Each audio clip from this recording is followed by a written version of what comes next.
चौटाला जिंदाबाद जिंदाबाद जिंदाबाद इंडियन नेशनल लोकदल पार्टी जिंदाबाद जिंदाबाद जिंदाबाद हरियाणा शहर भाई भाई सिंह चौटाला जिंदाबाद जिंदाबाद जिंदाबाद। इंडियन नेशनल लोकदल पार्टी के प्रदेश के महासचिव, पूर्व में रहे विधायक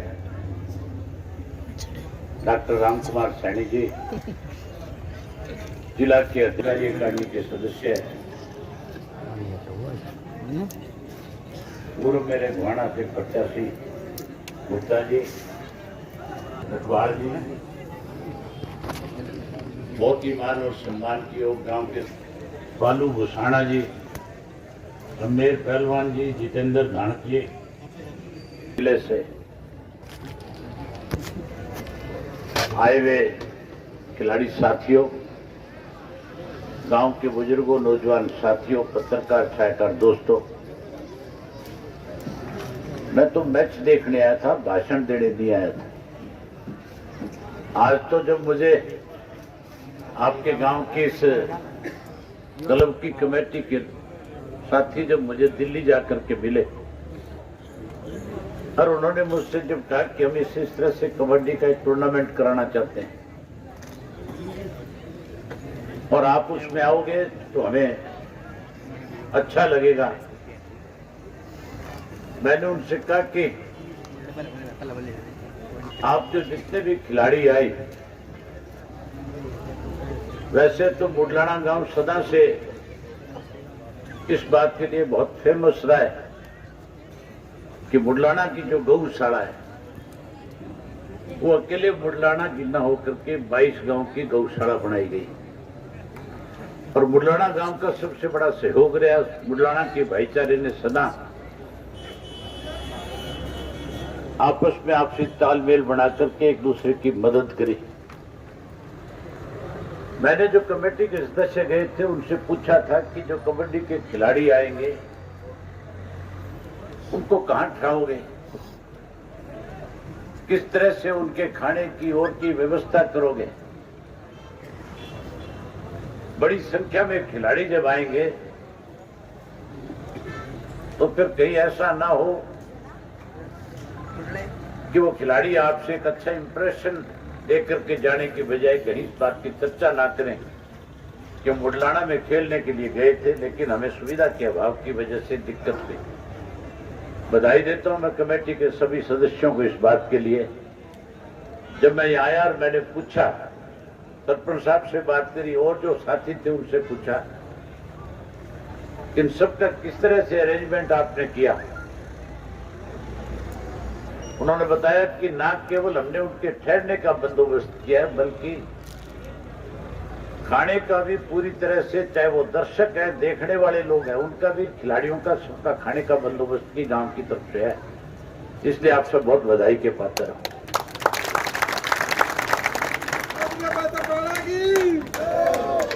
जहां साथियों खेल की बात है, अब तो बहुत सारे लोग ऐसे हैं राजनीतिक जो बारी बारी प्रेस कॉन्फ्रेंस करके ये कहते भी हैं कि हमने खिलाड़ियों का बहुत मान सम्मान बढ़ाया। मुझे अच्छी तरह से याद है सन 1987 में जब चौधरी देवीलाल इस प्रदेश के मुख्यमंत्री बने थे, बड़ौदा गांव के जो रिटायर्ड आईजी हैं, डीआईजी जो राजेंद्र कुमार जी हैं, वो उस वक्त में पुलिस में सिपाही हुआ करते थे और उन्होंने सन 1988 के कॉमनवेल्थ गेम के अंदर गोल्ड मेडल जीतने का काम किया था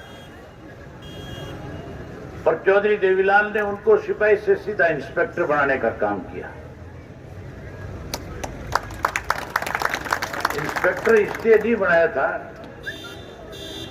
कि वो बड़ौदा बड़े गांव का लड़का था, बल्कि इसलिए बनाया था कि हरियाणा प्रदेश का जो जवान है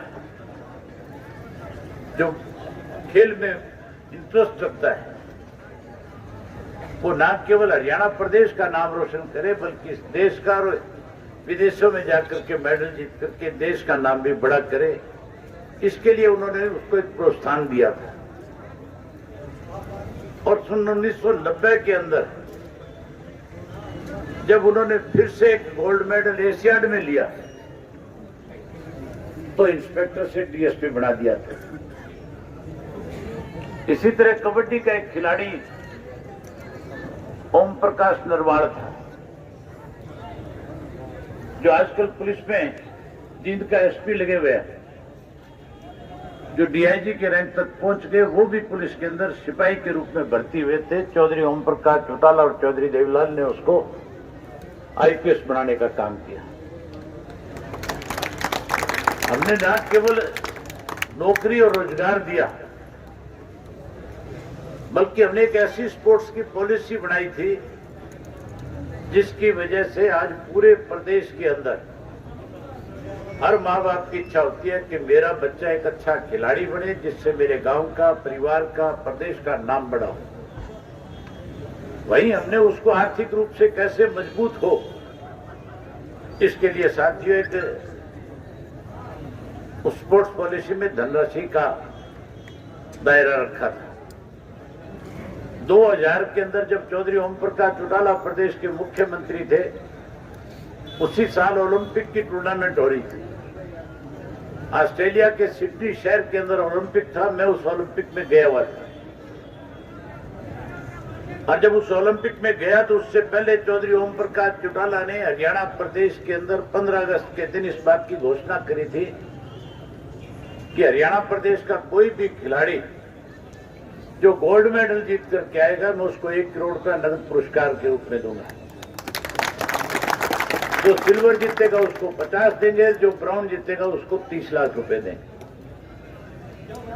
साथियों, जो 1 करोड़ रुपए की घोषणा की थी जब वो 15 अगस्त को हिसार के स्टेडियम के अंदर झंडा फहराने के लिए गए थे तो वहां एक बोर्ड लगा हुआ था जिसपे लिखा हुआ था कौन बनेगा करोड़पति। ये कौन बनेगा करोड़पति के नाम से एक सीरियल हमारे देश में चलता है। अमिताभ बच्चन जिसको एंकर करते हैं, जो इसको चलाने का काम करते हैं, चौटाला साहब ने उसको पढ़ करके कहा था कि आज तक इसमें तो कोई करोड़पति बना कि नहीं बना मुझे जानकारी नहीं, लेकिन हरियाणा का कोई भी खिलाड़ी अगर मेडल जीत करके आएगा तो मैं उसको करोड़पति बनाने का काम करूंगा। और पहला मौका था, उसमें हमारे प्रदेश की बहुत ही कर्णम मल्लेश्वरी जो यमुनानगर में ब्याही हुई थी और उसने जो है वेट लिफ्टिंग के अंदर ब्राउन मेडल जीता था। मैंने चौटाला साहब को वहीं से टेलीफोन करके बधाई दी कि हमारे यहाँ की एक बहू जो है उसने ब्राउन मेडल जीतने का काम किया है। उन्होंने कहा कि मेरी तरफ से इसको बधाई भी दे, साथ साथ इसको ये भी आश्वासन दे कि जैसे दिल्ली के एयरपोर्ट पे उतरेगी हम तेरे को 30 लाख रुपए का चेक देकर के सम्मानित करेंगे।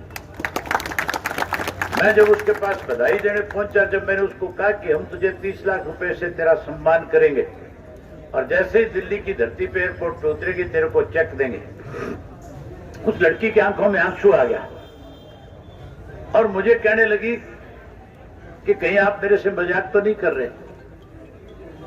मैंने कहा चौधरी ओम प्रकाश चौटाला ने 15 अगस्त को हरियाणा प्रदेश के लोगों के सामने ये बात कही है, आप जब आओगे तो आपको बड़ा सम्मान मिलेगा। और वही हुआ था, जब वो हमारे प्रदेश में, हमारे देश में जब आई तो उसको 30 लाख रुपए का नगद पुरस्कार उस वक्त 2000 में दिया गया। आज उसी की बदौलत है, चाहे वो योगेश्वर दत्त है, चाहे वो विजेंद्र है बॉक्सिंग का, चाहे हमारे यहाँ पे कबड्डी के जितने भी खिलाड़ी हुए, आपके यहाँ तो एक एक गांव में आज प्रो कबड्डी के 5-5, 7-7 खिलाड़ी हैं। आज जिस तरह से ये बच्चे खेल रहे हैं, इन बच्चों की सोच यही है कि हम भी प्रो प्लेयर बने, आने वाले समय में हम भी आर्थिक रूप से मजबूत हों, सरकार में हमें नौकरी और रोजगार मिले। लेकिन जिन सरकारों ने, इनकी जिम्मेवारी ये बनती थी पिछली दोनों कांग्रेस और बीजेपी की, कि खिलाड़ियों को और ज्यादा प्रोत्साहन मिले, उसके लिए उनको खेल की सुविधाएं ज्यादा से ज्यादा प्रदान करें। मुझे बड़ी हैरानी होती है जब शहर के अंदर आप किसी पार्क के आगे से गुजरते हो, उस पार्क के अंदर आपको ओपन जिम लगे हुए मिलेंगे, जहां कोई उस जिम का यूज नहीं करता है, जो कोई जाकर के एक्सरसाइज नहीं करता है, वहां पे तो जिम लगा दिए। और हमारे जो गांव में स्टेडियम बनाए राजीव गांधी के नाम से, कांग्रेस के राज के अंदर हर गांव के अंदर स्टेडियम पे 80-80 लाख रुपया खर्च किया गया। खर्चा मुश्किल से 40 लाख का आया। 40-40 लाख रुपए स्पोर्ट्स डिपार्टमेंट के लोग मंत्रियों के साथ मिलकर के डकार गए। जहां स्टेडियम बनाया, 4 दीवारी बनाई, वहां खेल के नाम पे कोई भी सुविधा पीछे की सरकार की तरफ से नहीं मिली। आज भी ऐसी हालत है। अभी मुझे चिचड़ारा गांव के बच्चे मिले थे जिन्होंने कहा था कि हमने अपनी एक एकेडमी बना रखी है और एकेडमी के अंदर बच्चों को खेलने के लिए कोई सुविधा नहीं है। अगर सुविधा नहीं होगी तो फिर बच्चे कहां से खेलेंगे, कैसे अच्छे प्लेयर बन पाएंगे। आज तो आचार संहिता लगी हुई है, मेरी मजबूरी है। अगर मैं कोई इस तरह की बात अपनी जुबान से निकाल करके कहूं तो कल इलेक्शन कमीशन वाले मुझे इस बात का नोटिस दे देंगे। नोटिस ही नहीं, क्योंकि बीजेपी वाले तो आप जानते हो कितने निचले स्तर तक गिर सकते हैं, जा सकते हैं। ये तो फिर कहीं ना कहीं मेरे ऊपर इस बात की बंदिश भी लगा सकते हैं कि इलेक्शन इसको इस बड़ौदा हल्के से बाहर कर दो। इसलिए आज तो मैं कोई घोषणा नहीं करके जा सकता, लेकिन 3 तारीख को चुनाव संपन्न हो जाएगा और मैं फिर 5-7 तारीख को फिर आपके बीच में आऊंगा। चिचड़ाना वालों से कहूंगा वो भी एक टूर्नामेंट करा लें, गेहूं की बिजाई के बाद करा लें, खाली समय में करा लें। वहां पे आऊंगा, सारी कसर भी पूरी कर दूंगा और उनकी कसर भी काट दूंगा। तो मैं मेरी तरफ से